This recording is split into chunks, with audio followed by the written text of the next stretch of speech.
RH negative એટલે negative લોહી માતાની હોય એમાં શું કાળજી રાખવી જોઈએ? નેગેટિવ લોહી જે માતાની હોય એને એક એન્ટીડીનું ઇન્જેક્શન ડિલિવરી ટાઈમે લેવું જોઈએ.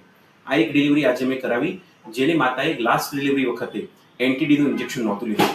એના કારણે માતા ICP પોઝિટિવ થયેલી અને એના કારણે 5મા મહિને સોનોગ્રાફી કરતા બાળકના પેટમાં પાણી ભરાવાનું શરૂ થઈ ગયેલું, જેનું અમે સ્ટીરોઇડ થેરાપી આપી અને રિઝોલ્વ કર્યું અને આજે પૂરા મહિને 2 જોડિયા બાળકોની ડિલિવરી થઈ છે.